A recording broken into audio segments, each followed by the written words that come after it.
All right, so welcome everybody to this last session, which I guess we're doing the same way as we began our first session online. Unfortunately, last minute, I found out I couldn't actually be on campus today. But what we will do when it comes to test 4, so I have those graded, so I will post like test 4 online so you can take a look at it with the answer key as well. And I will be able to be back in on campus tomorrow. So if it's easy for me to do, I'll try to scan in your tests and send them to people to see how you score, so you have a copy of it. But what I wanted to do for today, for our last session together, since we have our final coming up here in just a few days, I will be taking any and all questions you might have concerning the final. Where we got for the inhibitors was the things to know slide, and that's a perfect cutoff point for us. So make sure you know what the inhibitors look like. Online we for Burke, know Km, Vmax, know what equation goes to what type of inhibition. There also will be an equation sheet for you to use on the final, and to just get some questions that I normally get out of the way. It's roughly 70 to 75 questions, if I remember right. The majority of them being multiple choice. There's a couple short answers sprinkled in there though. And there is at least one calculation. So make sure you bring a calculator. You do not need a Scantron. You're just going to write on the test itself. Let's see, and you have 2 hours to take it. So those are the basics of that. And I believe the test starts at 3:30 on Monday. So 3:30 to 5:30 in the same room. All right. So if anybody has any questions, you can either type them in the chat, or if you want to like speak them out loud, feel free to raise your hand and I can unmute you. Yeah, I'm willing to take any and all questions right now. Anything you want to talk about.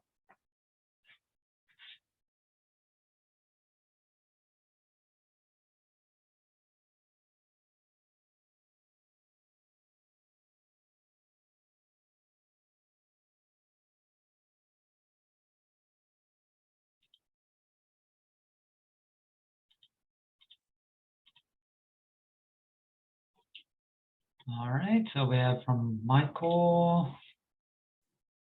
Hey, Dr. Andrews.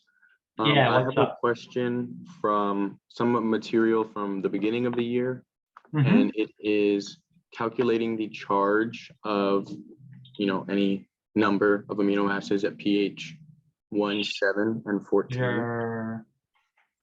So let me do that. And also to ask the text question, yes, there will be a formula chart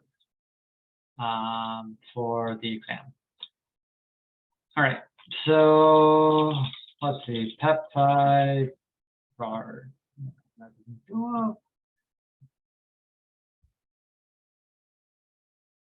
So I'm just going to make it up then. All right. So for the peptide charges, the thing you need to know is, first off, the pKa's, right? You need to know the pKa for all of our amino acids. So that's something we learned for like test 1 or maybe test 2. I forget exactly when. So review those. Remember, the N terminus has a pKa of like 9. The C terminus has a pKa of like 2.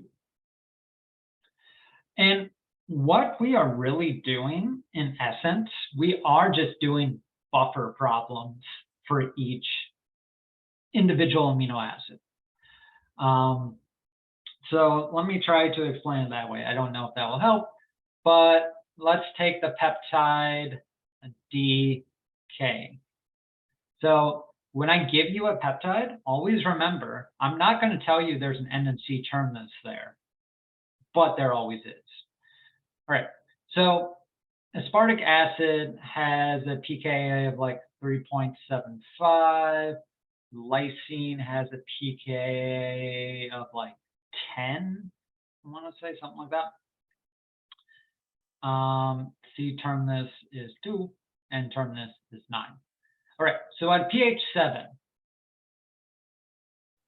right, hopefully by now, since we talked about amino acids a lot, you have what the charges of each amino acid at pH 7, right?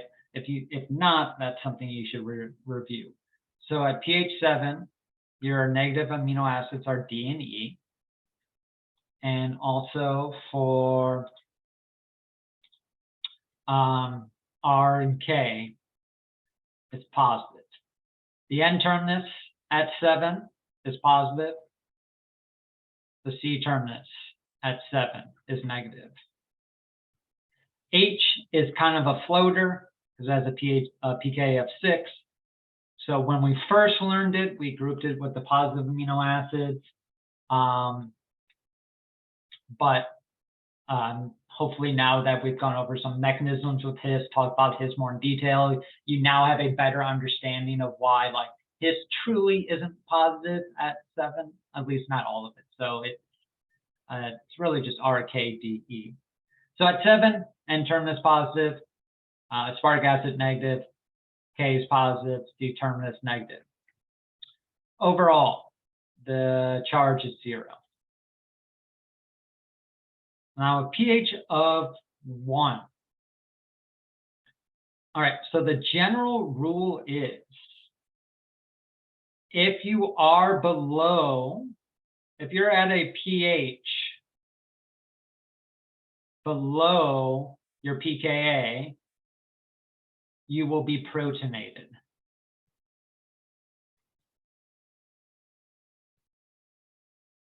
Right?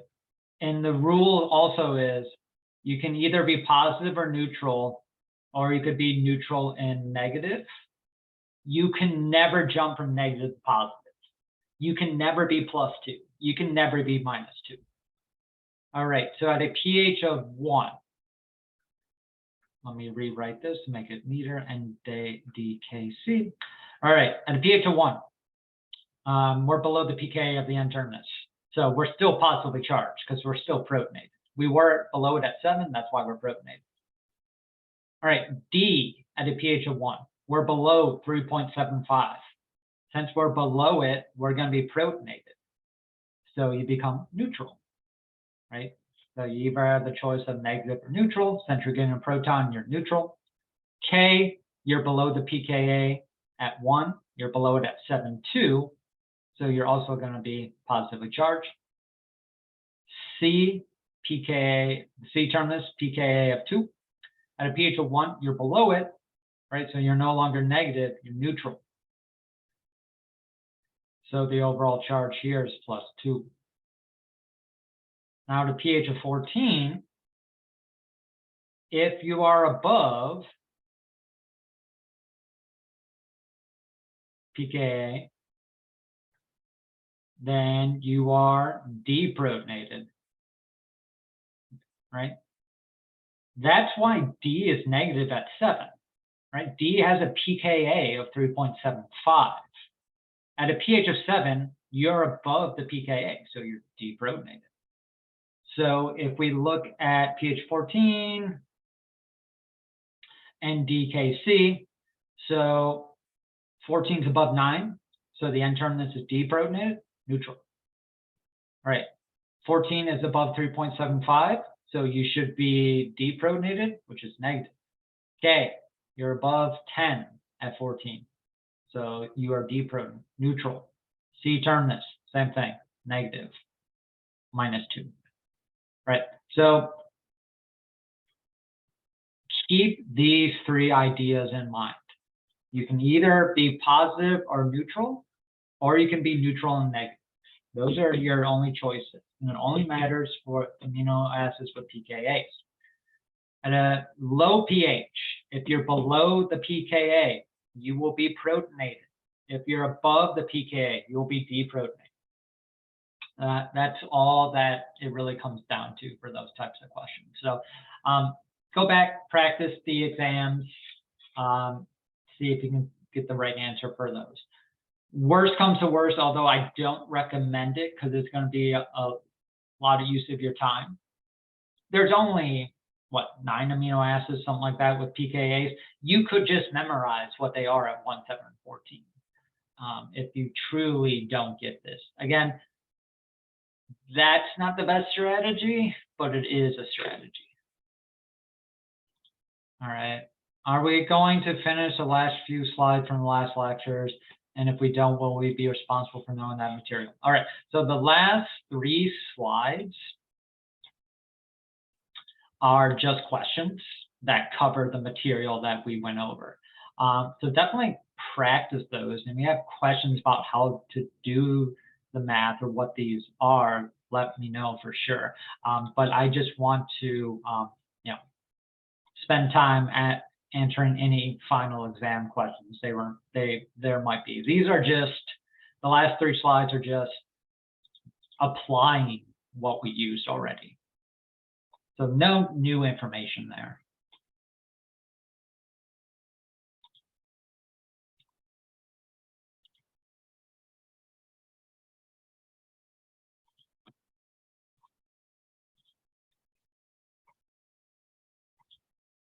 All right, what else?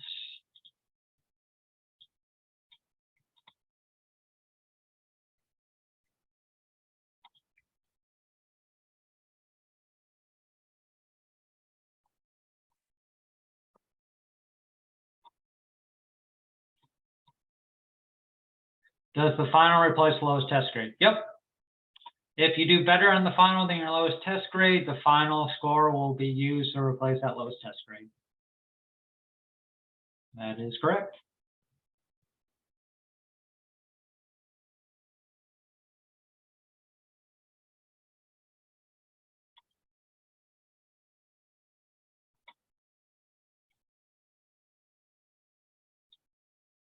All right, so let me get the hand raised from Shelby, and then I will answer in chat. So there we go.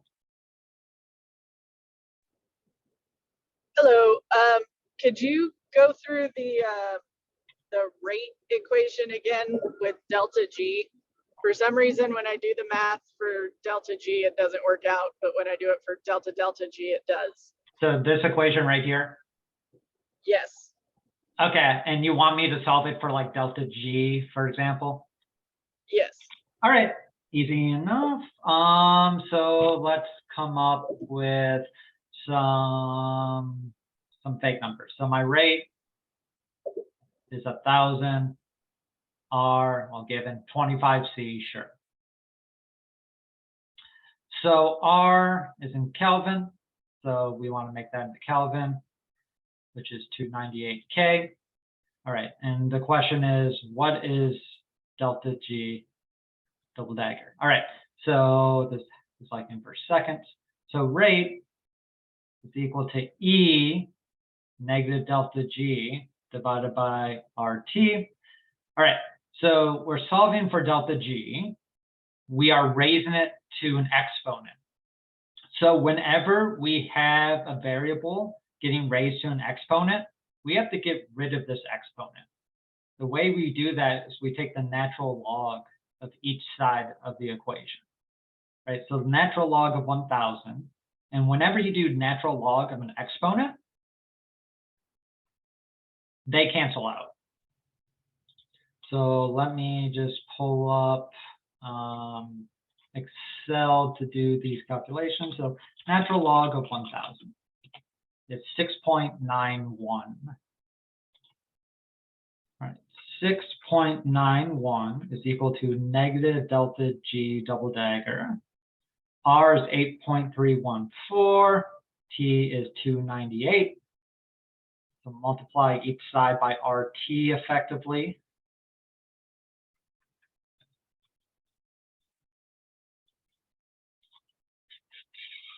So if do that times 8.314 times 298, that's 17,114.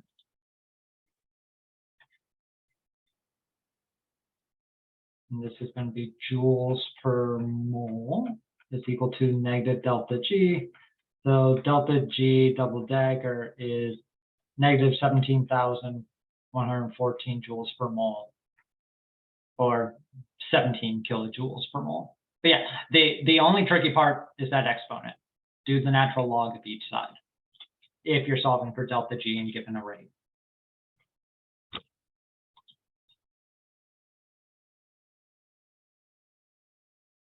On the energy calculation for transport across the membrane potential in the last test, how do we determine if the membrane potential is positive or negative in the equation? So for transport, you really need to like look at what is happening. So let me go to the energetics of transport. All right, so let's just, not even going to solve this one, but just draw the picture. Okay, 2 potassium ions are going into the cell. 3 sodium ions are going out. Okay, the membrane potential is negative 100. What that means, what membrane potential is, it's saying the difference between the outside and inside of the cell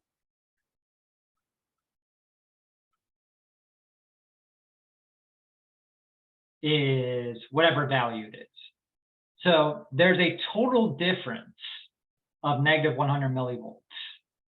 And I'm saying, well, the inside is more negative than the outside, right? So the inside is negatively charged.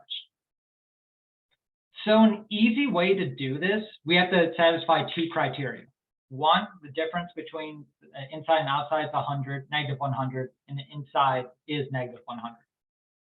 So what I do is I just look at that value and say, okay, that is the charge on the inside of the cell, negative 100 millivolts. The outside is 0, right? And I can do that because that satisfies our criteria. I could pick any number I wanted to, though, right? I could pick negative 2,000 millivolts on the inside and negative 1,900 on the outside. Sure, that satisfies our criteria. The inside is more negative than the outside, and the difference between the two is negative 100. But that just complicates things. So I always pick 0 for one side. Now, our calculation for delta membrane potential is the charge in your final location minus the charge of your initial location. So let's look at the sodium. The sodium, the final location is the outside of the cell. So it's 0, because we said it was 0. The inside is negative 100. So 0 minus a negative 100 is positive 100, which makes sense, right? If you think about it, the sodium is leaving an area of negativity. So it should feel a change of positive charge. You're leaving somewhere that was negative. For potassium, so this was sodium. For potassium, right, the final is inside the cell. So you're negative 100. Your initial is outside, so that's 0, right? So I should feel negativity when I go inside. So that's how you do it generally.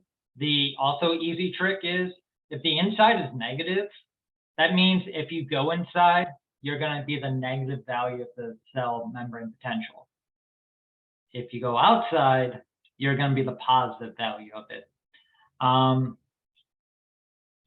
The only issue about learning this concept like this is that you can't apply it to any other system, because this equation, this is like a general equation for moving charged molecules or charge anything from one location to another. However, like the chart, the charges of the amino acids at 7, 1, and 14, there is a strategy to just memorize. Okay, if I go inside the cell, I'm negative membrane potential, whatever that number is.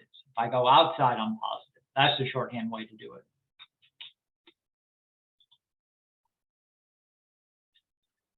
If we are given delta G, do we put it into the equation as a negative?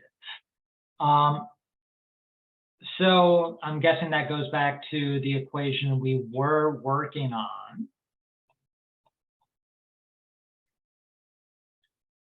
which is the rate equation. So if I said delta G for this reaction, delta G double dagger is negative 20 kilojoules per mole, you would plug it in as negative 20. Don't change it. But the rate is equal to E negative 20, which would make it a positive 20. If I said, instead I'm doing the rate enhancement, and delta G double dagger is like 50 kilojoules per mole, don't change it again, right? So you just plug it in. The one thing that was tricky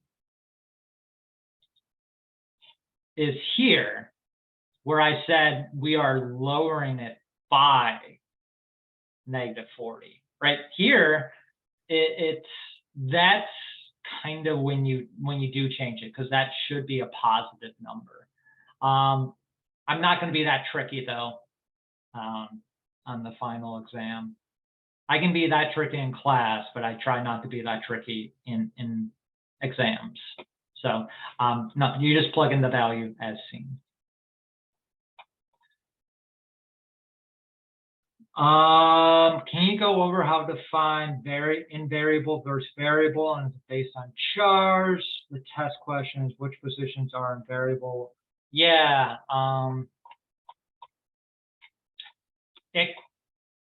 it can be it's based on charge if you're talking about conserved. It's not based on charge if it's just variable versus invariable. Let me go right here. All right. So usually I'd say, it's invariable, it's conserved, or it's hypervariable. So invariable, what that means is that when you look at an amino acid position in the same protein for different species, if it has never changed, it is invariable. So this position that I'm highlighting, position 23, it's all glycines, it's all G's. It is never changed through evolution, therefore it's invariable.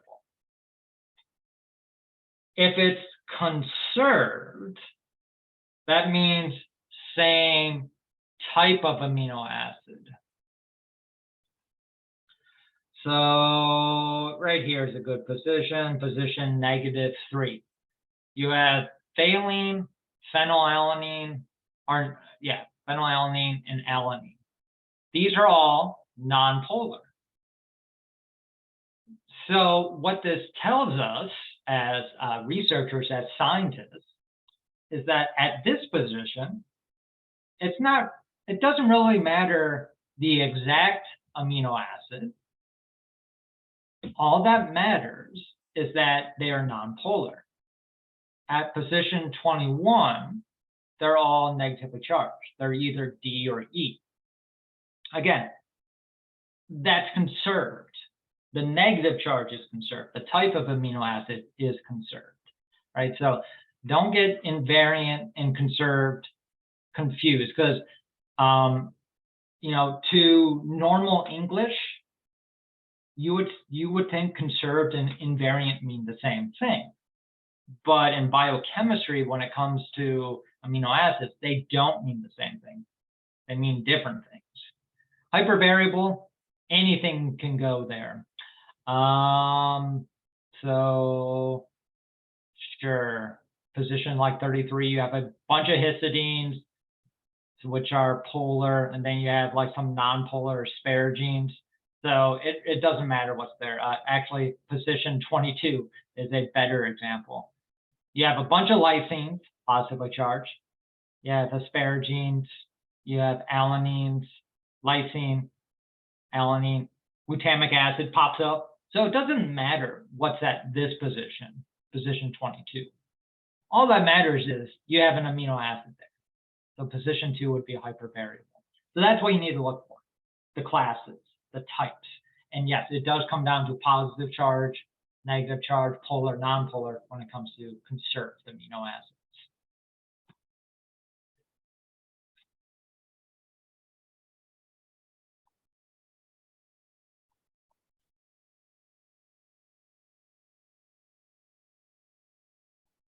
All right, and what else do you want to go over right now? And by the way,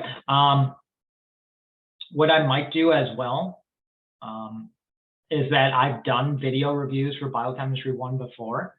So I will post the YouTube links on those so you can see what different classes have asked at different times. Because it's the same material. Just be aware if I say something specific about their final exam from years previous does not mean that it applies to your final exam, but the material thing.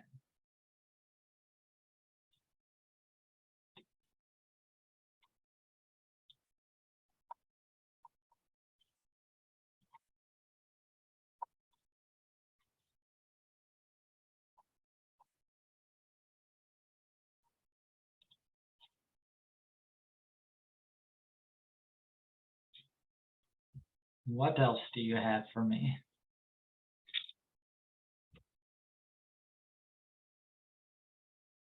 Can you do a thermodynamics calculation example? Which thermodynamics? Are you talking about the ion thermodynamics again?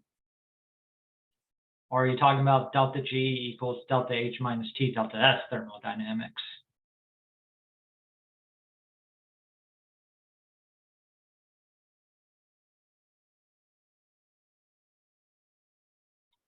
Like that thermodynamics again?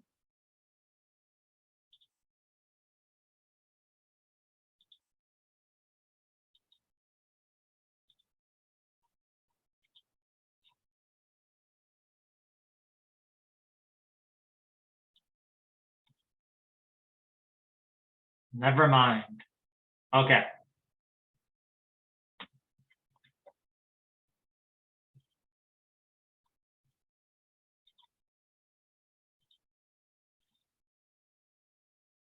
What else do you have for me?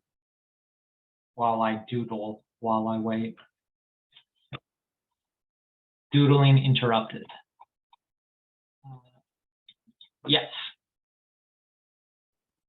Could you explain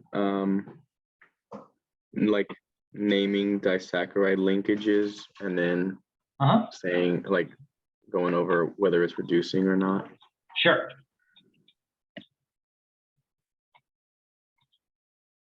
All right. Here's a bunch of them are glycoaminoglycans. So let's look at hyaluronate. The first thing you want to do is find the anomeric carbon. Remember, the anomeric carbon is the carbon that gets attacked, right? Went from C double bond O and then gets attacked by a hydrogen to make linear, or not linear, cyclic sugar. So the anomeric carbon is the only carbon connected to 2 oxygens.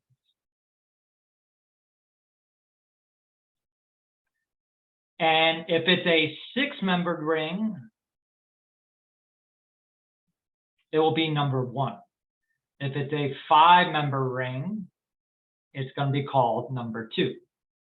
So as we look at hydrourinate, they're both 6-membered rings. Here we have the anomeric carbon. You can see they're both connected to oxygens,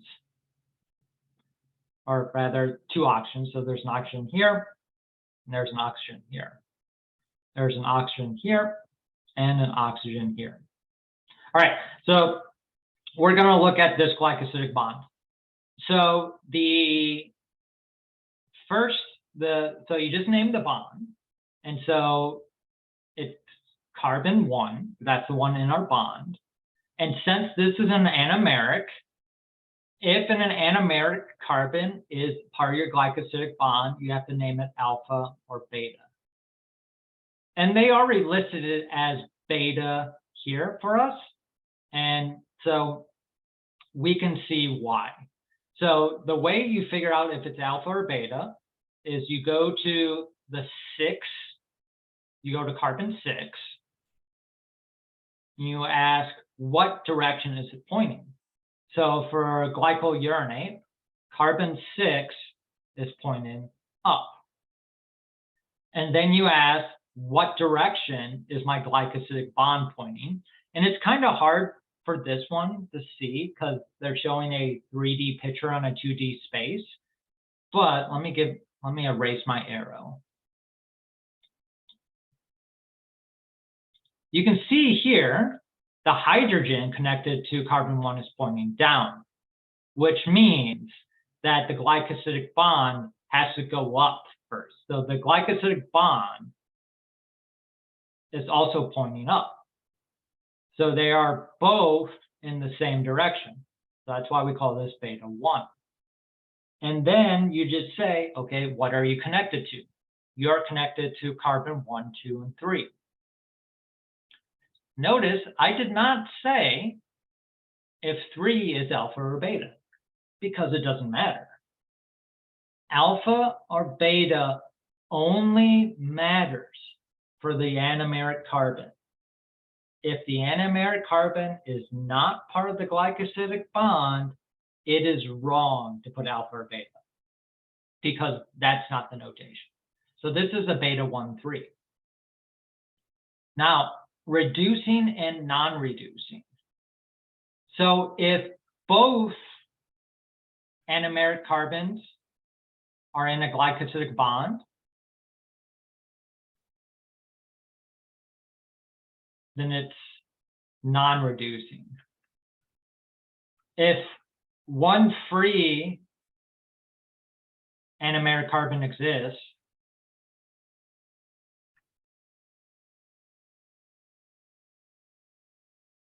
I put too many I's in exists, then it is reducing. So let's just imagine this other glycosidic bond wasn't here. Let's just imagine we were looking at a disaccharide, all right? So we have a beta 1,3 linkage. That would mean this other anomeric carbon is not in a glycosidic bond. So if this was a disaccharide unit that we're looking at, this is a reducing sugar because the anomeric carbon is not bond. And what a reducing sugar means, it means that it is free to go from a ring back to the linear form. And it can do that because the anomeric carbon, the one that got attacked, the oxygen isn't bound to anything else. Once this oxygen forms another bond, that anomeric carbon is locked into being a ring. You can never break out of it. Because to break out of it, you have to form this C double bond O again, right? And if I form an ether bond, I can no longer form C double bond O. So that's what reducing and non-reducing means, right? So if we just look at another example, sure, heparin. So again, I'm just going to ignore the other glycosidic bonds, and I'm just going to focus on my disaccharide. So we find the anomeric carbons in both. So carbon 1 connected to 2 oxygens. Here, even though I scribbled it out, there should be an OH down here. carbon 1 connected to 2 oxygens. So I put a star on my anomeric carbons. Now to name this bond. All right, carbon 1 is part of my bond. Carbon 1 is an anomeric carbon. I have to give it alpha or beta designation. So we find carbon 6. Carbon 6 is pointing down, right? It's below the ring. The glycosidic bond is going up. They are going in opposite directions. If you're going in opposite directions, you're alpha. So this is alpha 1, and it's connected to 1, 2, 3, 4. This is alpha 1, 4. When naming or when numbering the rings in a sugar, go away from the oxygen in the ring. Go away from it. But that is how you name any disaccharide.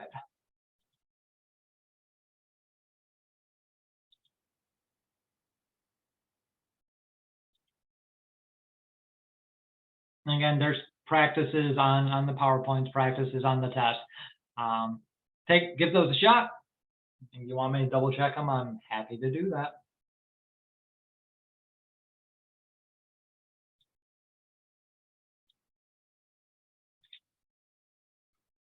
All right, what else?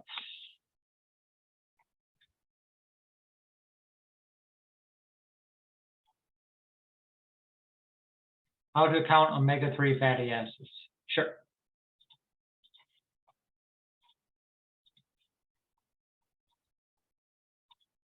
Right there. All right. So first off, just numbering. Let me just quickly do the numbering of fatty acids while we're here. So the C at the head with the oxygen, that's always carbon 1. And then you just number each carbon. 10, 11, 12, 13, 14, 15, 16, 17, 18, 19, 20. So this is 20 carbon long. It has 1, 2, 3, 4, 5 double bonds. So not total carbon. The 5 is the double bonds. Then you make a little triangle and you say, where does the double bond start? Well, the first double bond on 5. The next one starts at 8. Then it goes 11, 14, 17. So that's the name. To figure out if it's an omega-3, the very last carbon is also called the omega-1 carbon. And the numbering scheme goes backwards. So omega-1, omega-2, omega-3.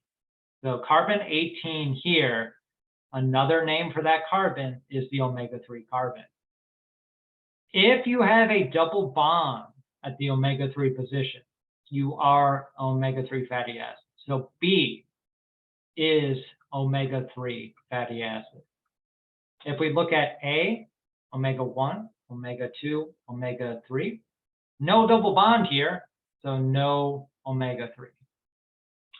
C, omega-1, omega-2, omega-3. There is a double bond here, so that is an omega-3. Then D, omega-1, omega-2, omega-3. For D, there's no double bond there, so that is not an omega-3 fatty acid. So that's what you're doing for those. Just look at the tail end, look at if there's a double bond at the third carbon away from the tail. Would I suggest studying previous tests? Very much so. I would highly suggest that. Just to let you know, what did I do as a student to study for my final exams? It might not be your strategy. My strategy was I would buy a notebook. I would recopy down all my notes in this brand new notebook by hand. I know the new hot fashion is whenever I write something on the board, I see everyone take out their phones and just take a picture of the screen. Don't do that. Write them down with your hand or type them out. I suppose that also works. And then I would reread my notebook about 4 to 5 times before I took my final. I would also have copious flashcards throughout the semester that I would pull out again.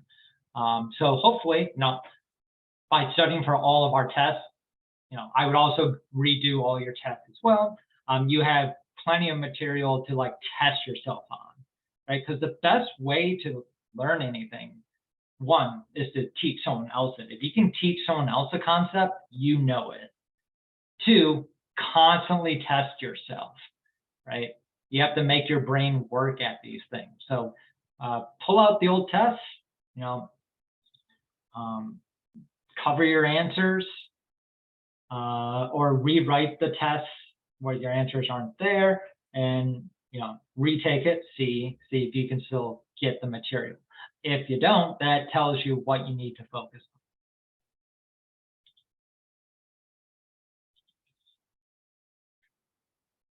on. Yeah, my finals week was a lot of reviewing. I would spend all of my time doing that.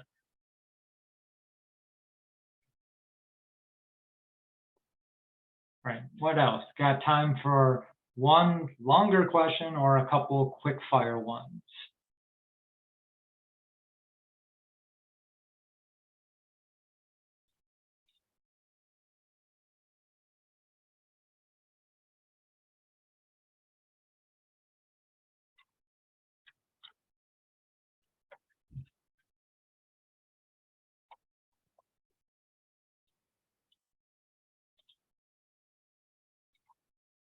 How many questions? Like 73. Like I said, the majority are multiple choice. So with 2 hours, you have more than a minute on per question. And generally, if you know a multiple choice question, a lot of those you can rattle off in under a minute. So there should be some questions out there that are just like easy, quote unquote. I know it's hard for me to gauge that after teaching for like this topic for 6 years. It's just so ingrained in my head. But hopefully, some things that are slam dunk that you can just answer in like 5 seconds. So it seems like a lot, but should be enough time to do it. I try to only have just a few short answers for us.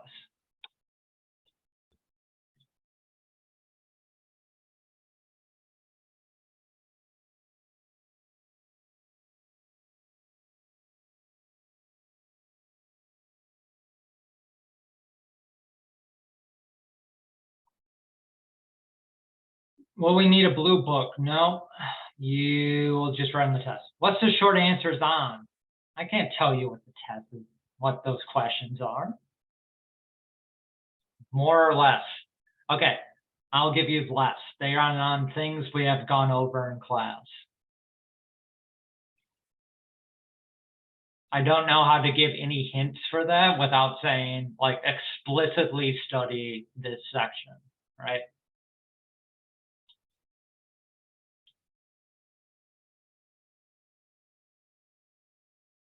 What influences the quaternary structure of a protein?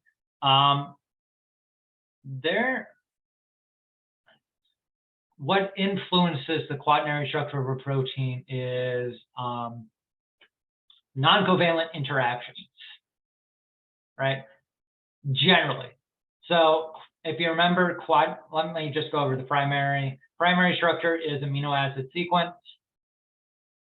Secondary structure are alpha helix, beta sheets.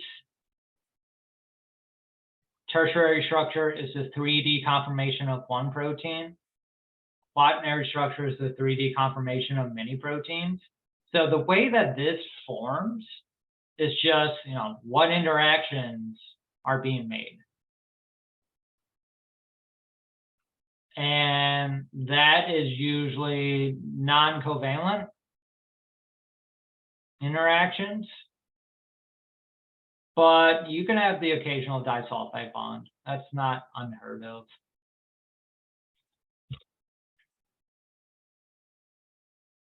Kcat. All right. Can we go over Kcat?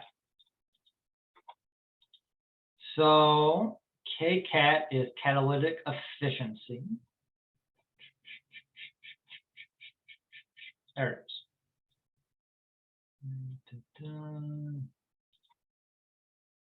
Kcat is simply, not catalytic efficiency, turnover number.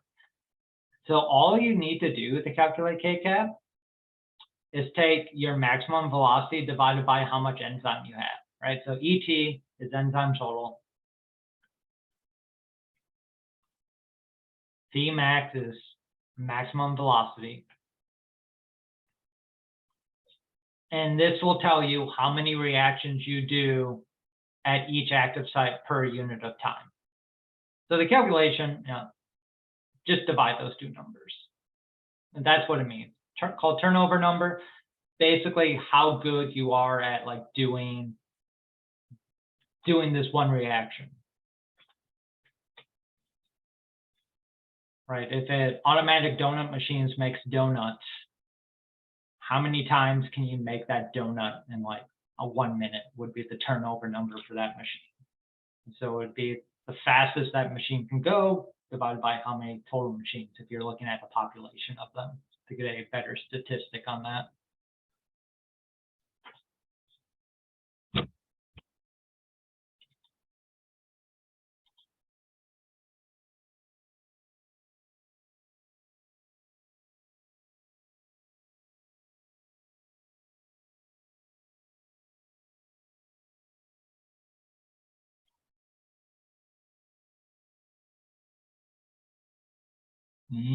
Anything else? Did you already go? Yes, I did that at the very beginning. How to get charges of 1, 7, and 14. So review the video when I post it online. It'll be going up on YouTube here. Remember to like, comment, and subscribe. I'm only 800 people away from following me to possibly make like 2 cents every year off of YouTube. So almost there.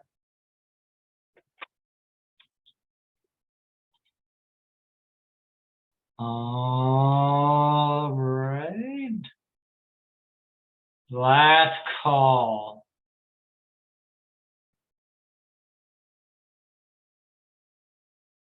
Test, same room. Yep. For EC. What's EC? Monday. Same room on Monday. Yeah. Yeah, not on Tuesday. Monday at 3:30. Yeah, I completely skipped over the date.